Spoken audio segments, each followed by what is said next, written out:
खूनी दुल्हन की कहानी गांव सतनगर अपनी शांत और रमणीय वादियों के लिए मशहूर था। लेकिन एक हवेली थी जो वहां के लोगों के दिलों में दहशत भर देती थी। कहते हैं वहां एक खूनी दुल्हन की आत्मा भटकती थी, जो हर पूर्णिमा की रात सफेद जोड़े में दिखती और जिसकी लाल आंखें देखते ही किसी की भी रूह कांप जाती। हवेली का रहस्य वर्षों पहले इस हवेली में रहने वाले ठाकुर प्रताप सिंह की बेटी सुहानी की शादी तय हुई थी। उसकी शादी पूरे गांव के लिए किसी उत्सव से कम नहीं थी। लेकिन जिस रात शादी होनी थी, उसी रात एक दर्दनाक हादसा हुआ। सुहानी की लाश दुल्हन के जोड़े में खून से लथपथ पाई गई। किसी ने उसका गला रेत दिया था, मगर हत्यारा कभी पकड़ा नहीं गया। उसके बाद हवेली में अजीब घटनाएं होने लगीं।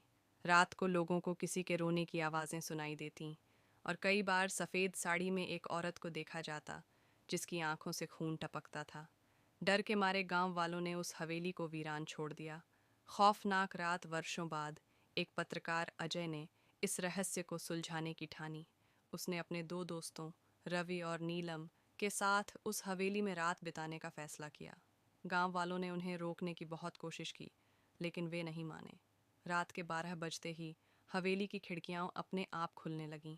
ठंडी हवा के झोंके से दिए बुझ गए और अचानक कहीं से सिसकियों की आवाज़ें आने लगीं। तभी सफ़ेद जोड़े में एक छाया सीढ़ियों से उतरती दिखी। उसकी आंखें खून जैसी लाल थीं और उसके हाथ में एक खंजर था। अजय ने हिम्मत करके पूछा, तुम कौन हो? वह छाया धीमे स्वर में बोली, मुझे न्याय चाहिए। तभी हवेली की दीवारों पर खून से लिखे कुछ अक्षर दिखने लगे। मेरा कातिल मेरे ही घर में था। रहस्य से पर्दा उठता है। अजय ने इस मामले की तहकीकात की तो पता चला कि सुहानी की हत्या उसके ही मंगेतर करण ने की थी। वह किसी और से प्यार करता था और सुहानी के साथ शादी नहीं करना चाहता था। अजय ने इस राज को सबके सामने ला दिया और पुलिस ने करण को गिरफ्तार कर लिया। कहते हैं जब करण को फांसी दी गई तो उसी रात खूनी दुल्हन की आत्मा हवेली के दरवाजे पर दिखाई दी। लेकिन इस बार उसकी आंखों में खून नहीं, सुकून था। इसके बाद हवेली में कभी कोई अजीब घटना नहीं हुई।